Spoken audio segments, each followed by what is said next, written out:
એક મેં આનો જે વિડીયો બનાવ્યો આખો વિડીયો તૈયાર કર્યો, પણ પરિસ્થિતિ એ બની કે એમાં થોડી ક્લિયરિટી નથી.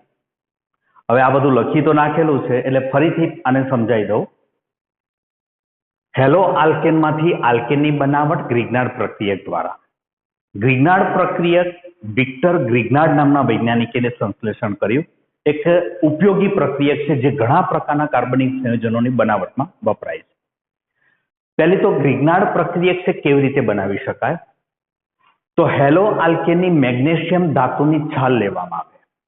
નોર્મલી જે વેસ્ટ મેગ્નેશિયમ ધાતુ હોય ઇન્ડસ્ટ્રીની અંદર, તો એ મેગ્નેશિયમ ધાતુને શુષ્ક ઇથરની હાજરીમાં પ્રક્રિયા કરવામાં આવે. તો એમાંથી ધ્યાન આપજો, આ મેગ્નેશિયમ ધાતુ છે એ આ હેલો આલ્કેનમાં જે આલ્કાઇલ સમૂહ છે એ આલ્કાઇલ સમૂહના કાર્બન સાથે જોડાય છે અને આ સંયોજન બનાવે છે RMgX. હવે અહીં ધ્યાન આપજો, R એટલે આલ્કાઇલ સમૂહ અને એમાં મેગ્નેશિયમ જે જોડાયેલો છે એ આલ્કાઇલ સમૂહના કાર્બન સાથે જોડાયેલો છે.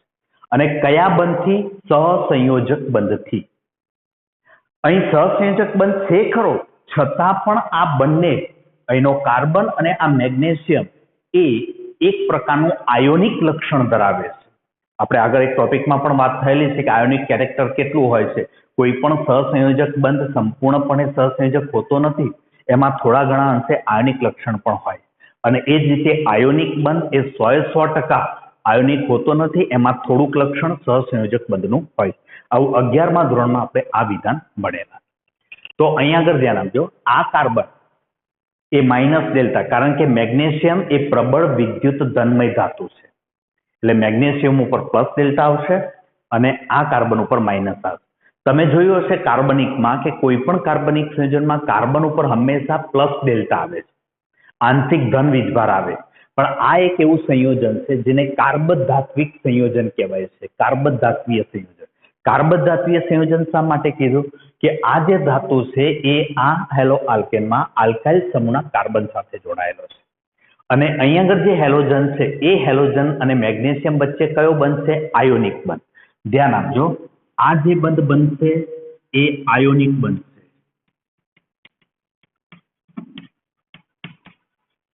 અને અહીં જે બંધ બનશે એ સહસંયોજક બંધ, જેને આલ્કાઇલ મેગ્નેશિયમ હેલાઇડ તરીકે ઓળખાય છે, જેને આપણે ગ્રિગ્નાર્ડ પ્રક્રિયક કહીએ છીએ. હવે આમાં એક ઉદાહરણ લીધું કે બ્રોમો ઇથેનની મેગ્નેશિયમ ધાતુ સાથે શુષ્ક ઇથરની હાજરીમાં પ્રક્રિયા કરી તો આ જે કાર્બન છે એની સાથે મેગ્નેશિયમ જોડાઈ જશે અને આપણને આવું એક સંયોજન મળશે જેને ગ્રિગ્નાર્ડ પ્રક્રિયક કહીશું. હવે એના નામકરણની વાત આવે તો આ જે સમૂહ છે એને ઇથાઇલ મેગ્નેશિયમ બ્રોમાઇડ તરીકે ઓળખે. અહીં ધારો કે કોઈ ફિનાઇલ સમૂહ હોય, બેન્ઝીન રિંગ છે, તો એને કહીશું ફિનાઇલ મેગ્નેશિયમ બ્રોમાઇડ. અહીં ધારો કે કોઈ આઇસોપ્રોપાઇલ સમૂહ છે તો એને કહીશું આઇસોપ્રોપાઇલ મેગ્નેશિયમ બ્રોમાઇડ. ઓકે, આ ગ્રિગ્નાર્ડ પ્રક્રિયક બને. હવે એ ગ્રિગ્નાર્ડ પ્રક્રિયકની પાણી સાથે રિએક્શન કરીએ તો હવે એક વસ્તુ ધ્યાન આપજો કે અહીં એમ થાય કે સાહેબ આ શુષ્ક ઇથર શા માટે લીધેલો છે, કેમ ડ્રાય ઇથર? એમાં પાણીનો, કારણ કે આ જે ગ્રિગ્નાર્ડ પ્રક્રિયક છે એ ગ્રિગ્નાર્ડ પ્રક્રિયકનો એક વિશિષ્ટ ગુણધર્મ છે, એ ખૂબ જ સક્રિય છે, પ્રતિક્રિયાત્મક હોય. અને એ શું કરશે? જ્યારે એની નજીકમાં કોઈ પણ પ્રોટોનની હાજરી દેખાશે તો તરત એ રિએક્શન કરશે. તો જો પાણીમાં પ્રોટોન હોય, આલ્કોહોલમાં પ્રોટોન હોય, તો આવા જે સંયોજનો છે એ સંયોજનોને આનાથી દૂર રાખવા પડે. નહીં તો એ શું કરશે? તરત આમાંથી પ્રોટોન લઈ લેશે. ધારો કે H2O છે તો H+ અને OH-, H+ પ્રોટોન છે એ તરત આ આલ્કાઇલ સમૂહના ઋણ વીજભારિત કાર્બન સાથે જોડાશે અને એમાંથી આપણને આલ્કેન પ્રાપ્ત થશે. અને OH સમૂહ છે એ મેગ્નેશિયમ સાથે જોડાઈ જશે, એ મેગ્નેશિયમ હાઇડ્રોક્સાઇડ બ્રોમાઇડ મળશે આપણને. તો આ રિએક્શન થયું કે જેમાંથી હેલો આલ્કેનમાંથી આલ્કેન આપણે. હવે અહીં ખાસિયત જરા ધ્યાન આપજો, આગળ પણ આપણું આવું રિએક્શન આવશે. આલ્કેન બનાવવાની જ વાત કરીએ છીએ તો જેટલી કાર્બન સંખ્યા ધરાવતો તમે હેલો આલ્કેન લો તેટલી જ કાર્બન સંખ્યા ધરાવતો તમને આલ્કેન મળશે. જેટલી કાર્બન સંખ્યા ધરાવતો તમે હેલો આલ્કેન લો તેટલી જ કાર્બન સંખ્યા ધરાવતો અહીં આલ્કેન મળશે. એ વસ્તુ ખાસ ધ્યાન રાખજો, કારણ કે આપણી ધાતુ સાથેની જે પ્રક્રિયાઓની વાત કરીએ છીએ અત્યારે 3 પ્રકારની પ્રક્રિયાઓ છે. તો એમાં કેટલાકમાં એવું આવે છે કે બમણી કાર્બન સંખ્યા ધરાવતો આલ્કેન બનાવવા માટે કઈ પ્રક્રિયા વપરાય છે, ઓકે, તો આ વસ્તુ ખાસ ધ્યાન રાખીશું. હવે એક પ્રશ્ન આમાંથી આપણી બુકમાં છેલ્લે સ્વાધ્યાયમાં આપેલો છે, તો એ પ્રશ્નની આપણે ચર્ચા કરીએ છીએ કે જ્યારે રિએક્શનને ABCD કરીને આપ્યું હોય તો એને પૂર્ણ કેવી રીતે કરી શકાય. તો એના સંદર્ભમાં એક મહત્વના પ્રશ્નની આપણે વાત કરવા જઈ રહ્યા છીએ. એ પહેલા લખી દો અને આનું નામ લખી અને આનું રિએક્શન તમારે જાતે બનાવવાનું છે. બરોબર, જે રીતે મેં આ મેગ્નેશિયમ ધાતુ સાથેના બે સમીકરણો લખ્યા એ રીતે આ પદાર્થના પણ પ્રક્રિયા સમીકરણ તમારે લખવાનું.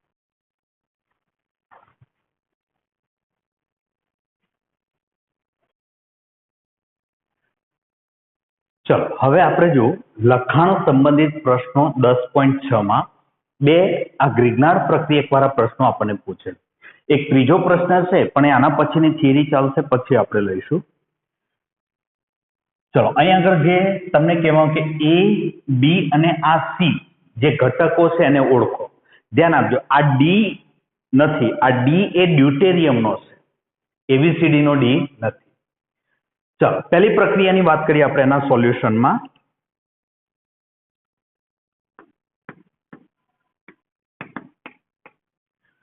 જો અહીંયા આગળ A તરીકે કઈ નિપજ મળશે, તો આ મેગ્નેશિયમ અને શુષ્ક ઈથર એટલે સમજી લો કે ગ્રિગ્નાર્ડ પ્રક્રિયક બનાવવાની વાત. તો પહેલો તો ગ્રિગ્નાર્ડ પ્રક્રિયક બનશે અને એ ગ્રિગ્નાર્ડ પ્રક્રિયકમાં મેગ્નેશિયમ કોની સાથે જોડાય છે, તો આપણે કહીશું કે જે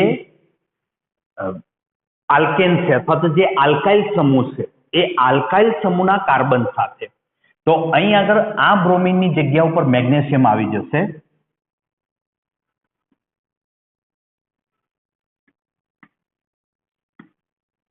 પ્લસ મેગ્નેશિયમ શુષ્ક ઈથર. ચલો હવે અહીં આગળ મેગ્નેશિયમ જોડાય,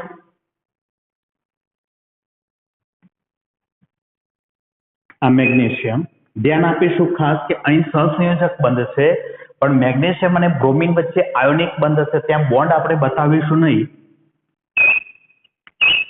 Br આ આવી જશે માઇનસ ડેલ્ટા, આ પ્લસ ડેલ્ટા, માઇનસ ડેલ્ટા. હવે આનું નામકરણ, તો આગળ જે નામકરણ લીધેલું આપણે બ્રોમો ઇથેન માંથી, તો ત્યાં શું લખેલું, આપણે આલ્કાઇલ મેગ્નેશિયમ બ્રોમાઇડ લખીએ છીએ, આલ્કાઇલ મેગ્નેશિયમ બ્રોમાઇડ. તો અહીંયા આગળ સાયક્લોહેક્સેન માંથી બનેલો છે, તો આઇલ પ્રત્યય લાગે તો સાયક્લો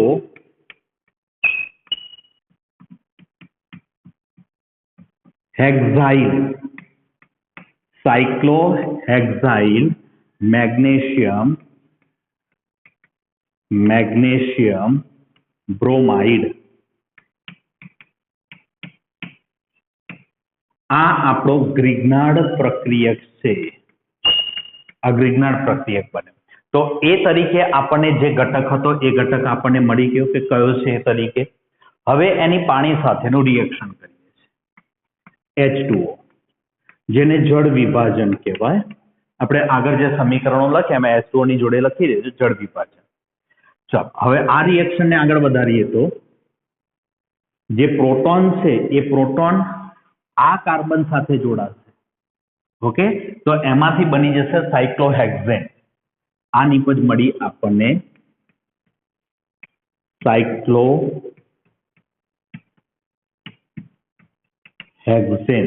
આ આપણી બી નિપજ થઈ, જે પૂછેલી છે કે બી તરીકે કઈ નિપજ હશે. આ ઉપરાંત જે બીજો પદાર્થ બનશે તે MgOH Br. ઓકે, તો આ રિએક્શન થાય. ચલો હવે સોલ્યુશન નંબર 2 ની વાત કરીએ આપણે. હવે અહીંયા આગળ ધ્યાન આપજો, રિએક્શન ઉપર જોઈએ તો એક તો R તરીકે કયો સમૂહ લીધો છે કે જેથી મને આ નિપજ મળે. તો પહેલું જ આપણે ગ્રિગ્નાર્ડ પ્રક્રિયક વાળા રિએક્શનમાં તમને કહી દીધું છે, અહીં જેટલી કાર્બન સંખ્યા ધરાવતો તમને નિપજ મળે છે એટલી જ કાર્બન સંખ્યા ધરાવતો અહીંયા આગળ આલ્કાઇલ સમૂહ હશે. કોઈ કાર્બનનો વધારો ઘટાડો થતો નથી. તો આનો મતલબ એ થયો કે આ જે 3 કાર્બન ધરાવતો જે આલ્કાઇલ સમૂહ છે એ અહીં આગળ આવેલો છે. બરોબર, અને બીજી વસ્તુ તમને જુઓ, જ્યાં જગ્યાએ જે કાર્બન સાથે આ મેગ્નેશિયમ જોડાયેલો, જે જગ્યાએ મેગ્નેશિયમ જોડાય ત્યાં જ હાઇડ્રોજન આવેલો ને, આનો જે H+ છે એ આ જ કાર્બન સાથે આવ્યો, તો અહીં તો D2O લીધો છે, H2O ની જગ્યાએ D2O લીધો, ડ્યુટેરિયમ જોડાશે, તો અહીં ડ્યુટેરિયમ અહીં જોડાશે, તો આનો કે ડ્યુટેરિયમ અહીં જોડાયો છે એનો મતલબ કે અહીંથી હેલોજન સમૂહ જોડાયેલો હોવો જોઈએ. એટલે અહીં આગળ જે મૂળ પદાર્થ આપણો લીધેલો છે એ આ પ્રમાણે CS3 CH CH3 અહીં આગળ Br. હવે આનું નામ શું થશે? ચલો IUPAC નામની વાત કરીએ તો 1 2 3 બીજા નંબરના કાર્બન ઉપર બ્રોમો એટલે 2 બ્રોમો પ્રોપેન. અને જો કોમન નેમની વાત કરીએ તો આ આઇસોપ્રોપાઇલ સમૂહ છે, આઇસોપ્રોપાઇલ બ્રોમાઇડ. ચલો એની પ્રક્રિયા મેગ્નેશિયમ ધાતુ સાથે પ્લસ Mg શુષ્ક ઇથર. ચલો મેગ્નેશિયમ ક્યાં જોડાશે? અહીંયા આગળ તો CS3 CH Mg Br. અહીં સહસંયોજક બંધ, અહીં આયોનિક બંધ.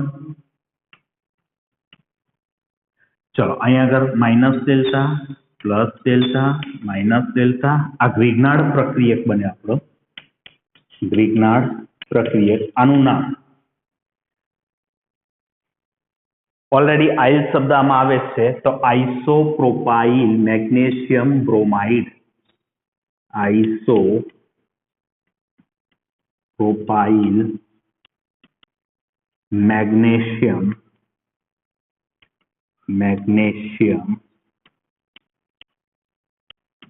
બ્રોમાઇડ. આ આપણી જે સી નિપજ માંગી હતી એ સી નિપજ આપણી મળી.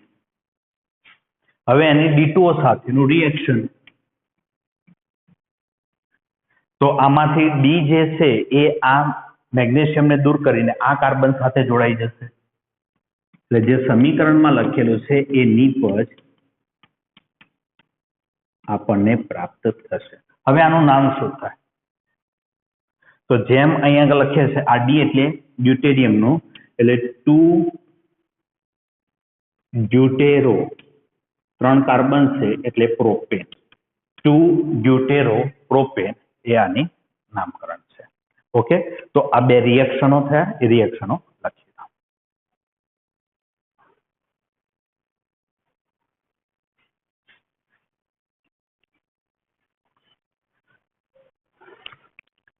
ચલો હવે આપણે હેલો આલ્કેનમાંથી આલ્કેન બનાવવાની જે પ્રક્રિયાઓની વાત કરતા હતા એમાં એક પ્રક્રિયા ગ્રિગ્નાર્ડ પ્રક્રિયક સાથેની લીધી, એટલે મેગ્નેશિયમ ધાતુ સાથે.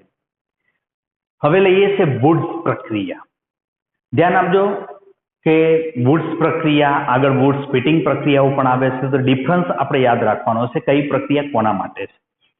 એક મહત્વની વાત, આપણા જે 3 ઓર્ગેનિકના ખાસ જે પ્રકરણો છે સમૂહને લગતા, કાર્બનિક પદાર્થોને લગતા, એમાં ગ્રિગ્નાર્ડ પ્રક્રિયકના જે કોઈ ટોપિક આવે છે ને એનું એક અલગ તમારે મટીરિયલ્સ બનાવી દો. કારણ કે તમારું કોઈ પણ પેપર તમે જોશો એમાં ગ્રિગ્નાર્ડ પ્રક્રિયકને લગતો ઓછામાં ઓછો એક પ્રશ્ન તો મળશે જ. તો આપણા માટે ફિક્સ થયું કે કોઈ પણ 3 ચેપ્ટરમાંથી કોઈ પણનું ગ્રિગ્નાર્ડ પ્રક્રિયકને લગતા પ્રશ્નો હશે તો આપણે એને સારી રીતે સમજી શકીએ. તો ગ્રિગ્નાર્ડ પ્રક્રિયક વાળા જે કોઈ ટોપિક હોય એને આપણે અલગ તૈયાર કરવાના રાખીએ. ચલો હવે વુડ્સ પ્રક્રિયા સોડિયમ ધાતુ. હવે આ પ્રક્રિયાની એક વિશેષતા છે. નોર્મલી પ્રક્રિયા હેલો આલ્કેનમાંથી આલ્કેન બનાવવાની છે, પણ પ્રક્રિયાની વિશેષતા છે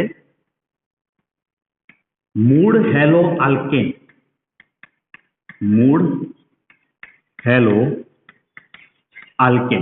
એટલે પ્રક્રિયકની વાત છે કે મૂળ હેલો આલ્કેનમાં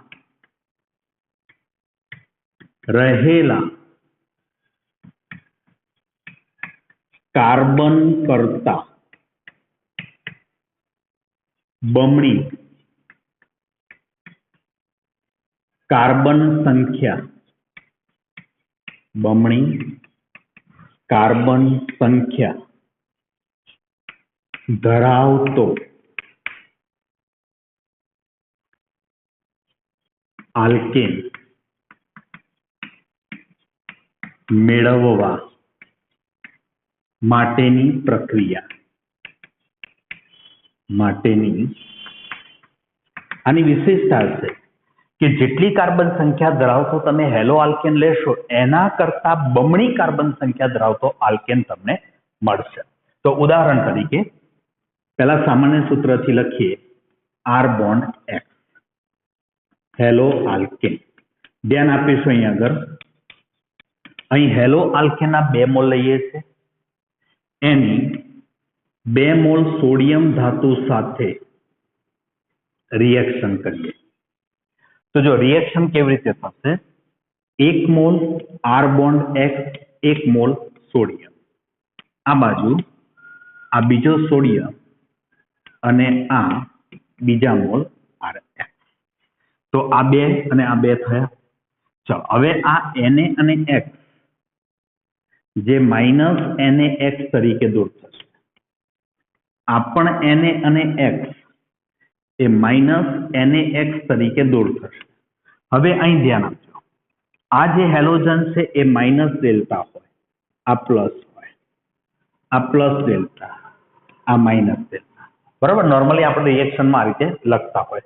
હવે અહીંથી દૂર થશે. પ્રશ્ન છે કે સાહેબ આ બંને R પ્લસ અને R પ્લસ કેવી રીતે જોડાશે? બરાબર, આપણને એક પ્રશ્ન તો થશે, પણ અહીંથી પ્લસ જશે એટલે સ્વાભાવિક વસ્તુ છે કે એ ઇલેક્ટ્રોન આપીને જશે, કોઈમાં એકમાં મેળવીને જશે. ઓકે, આપણે એમાં પડતા નથી. હવે આપણે કહીશું કે આ બંને આ આલ્કાઇલ સમૂહ છે, આ જે R છે એ બંને જોડાઈ જશે. તો એમાંથી જે નિપજ મળશે એ R બોન્ડ R. તો જુઓ, અહીં જે તમે હેલો આલ્કેન લીધો એમાં એક જ R હતો અને જ્યારે અહીં કેટલા થયા? 2 R છે, એટલે બમણી કાર્બન સંખ્યા ધરાવતો મળશે.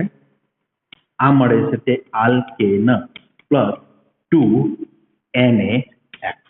બુકમાં જરા ચેક કરી લઈશું કે અહીં આગળ જો સોડિયમ એક જ લખેલો હોય તો ત્યાં આગળ આપણે 2 કરી દઈશું. હવે આ જે પ્રક્રિયા તમને આપવામાં આવી છે એ પ્રક્રિયામાં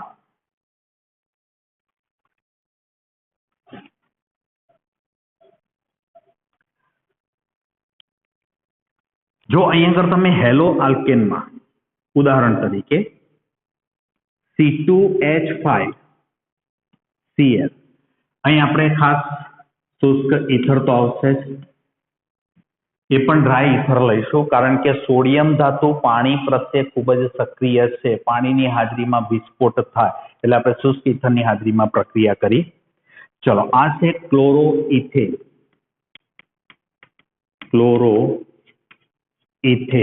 એની સોડિયમ ધાતુ સાથેનું રિએક્શન. તો આ લઈશું આપણે 2 મોલ, આ 2 મોલ સોડિયમ. ચલો, અહીં આવશે શુષ્ક ઇથર. તો બમણી કાર્બન સંખ્યા ધરાવતો, એટલે જુઓ C2H5 બોન્ડ C2H5. વાસ્તવમાં લખાય કેવી રીતે આપણે? તો જુઓ, આ CH3CH2 અને બીજો જે CH3CH2 છે પણ એ જ રીતે જોડાઈ જશે, CH2CH3, જેમાંથી આપણને શું મળે છે? બ્યુટેન. N-butane plus 2 NaCl. તો રિએક્શન થયું. હવે હોમવર્કમાં તમારે CH3Cl ની સોડિયમ ધાતુ સાથેની પ્રક્રિયા પૂર્ણ કરવાની. તમારી જાતે મોલ લખવાના, કોની હાજરીમાં પ્રક્રિયા થશે, નિપજોના નામને પણ દર્શાવવા. ઓકે, તો આ વાત આવી આપણી વુડ્સ પ્રક્રિયાની. ખાસ ધ્યાન રાખજો, વુડ્સ પ્રક્રિયા આવશે, વુડ્સ ફિટિંગ પ્રક્રિયા આવશે. ફિટિંગ પ્રક્રિયા કઈ પ્રક્રિયા કોના માટે છે? તો ખાલી વુડ્સ પ્રક્રિયા જે છે એ સોડિયમ ધાતુની હાજરીમાં હેલો આલ્કેનમાંથી બમણી કાર્બન સંખ્યા ધરાવતો આલ્કેન બનાવવા માટે વપરાય. ઓકે, ચલો હવે આના પછી જે આગળ વાત કરી મેં કે આપણે લખાણ સંબંધિત પ્રશ્ન 10.6 માં ત્રીજો જે આપેલો છે એના ઉપર આવીએ છીએ. તો આ પહેલા લખી દો.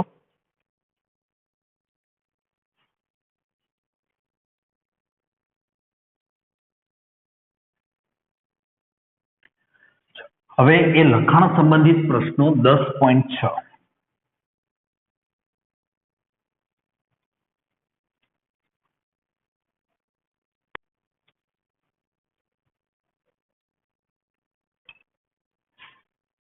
લખાણ સંબંધિત પ્રશ્ન 10.6 અને એમાં ત્રીજો જે આપેલું હતું. હવે એમાં પ્રશ્ન આપણને પૂછવામાં આવે છે. એક છે R-X, એની અહીંયા આગળ સોડિયમ ધાતુ સાથે પ્રક્રિયા કરેલી છે.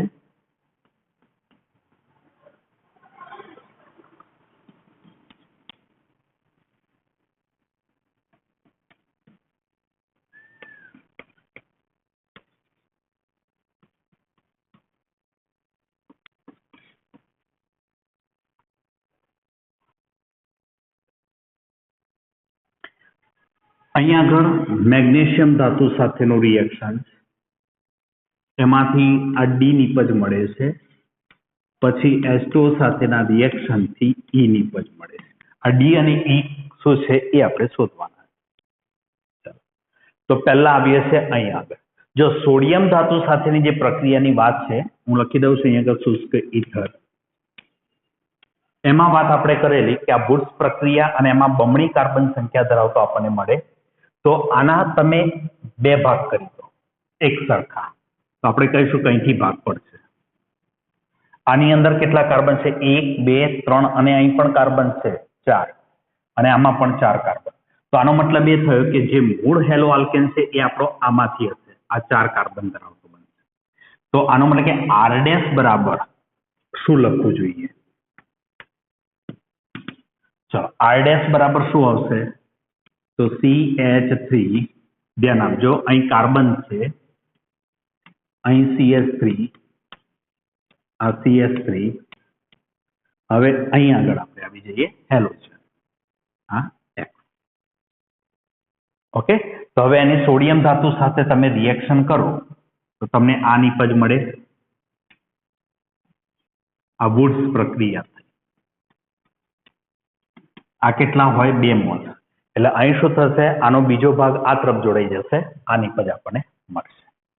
આ નિપજનું નામ લખવું હોય તો શું લખાય?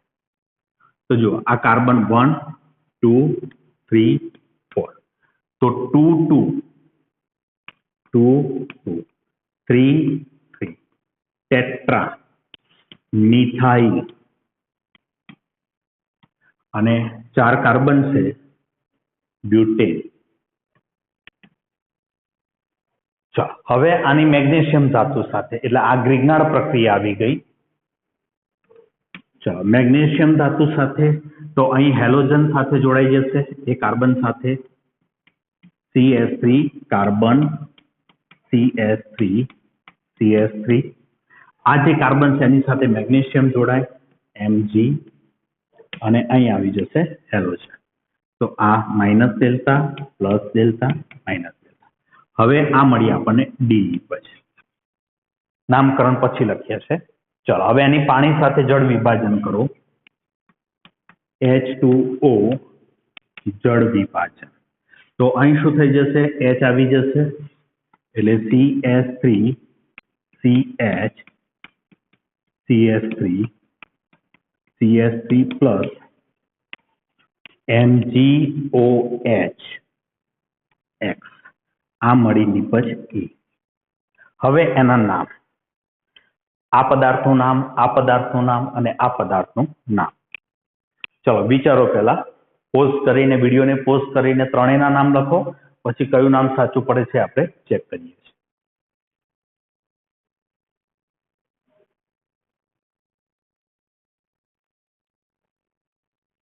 ચલો, આ પદાર્થનું નામ શું છે? તો જો 1, 2, 3. બીજાના નંબરના કાર્બન ઉપર મિથાઇલ પણ છે અને હેલોજન પણ છે. હવે હેલોજન કયો છે લખેલો નથી. તમે એને 2 હેલો પણ લખી શકો, પણ બ્રોમો છે કયો છે આપણે દર્શાવેલો નથી. તો આનું સામાન્ય નામ લખવું તો શું થશે? તો હેલોજન જે કાર્બનને જોડાયેલો છે એ 3 ડિગ્રી કાર્બન છે. તો આને કહીશું તૃતીયક તૃતીયક બ્યુટાઇલ 4 કાર્બન બ્યુટાઇલ હેલાઇડ. ચલો અને તો તૃતીયક બ્યુટાઇલ મેગ્નેશિયમ હેલાઇડ. તૃતીયક બ્યુટાઇલ મેગ્નેશિયમ હેલાઇડ આ ગ્રીગનાર્ડ પ્રક્રિયક છે. અને જે નિપજ મળી છે તો એમાં નંબર આપીએ 1 2 અને 3. તો બીજા નંબરના કાર્બન ઉપર મિથાઇલ સમૂહ એટલે 2 methyl propane. 2 methyl propane. Okay, તો આ આપણે હેલો આલ્કેનની રાસાયણિક પ્રક્રિયાઓની વાત થઈ. હવે આપણે જે લઈશું નેક્સ્ટ લેક્ચર એમાં આપણે હેલો એરિન સંયોજનોની રાસાયણિક પ્રક્રિયાઓની વાત ઉપર આવીશું.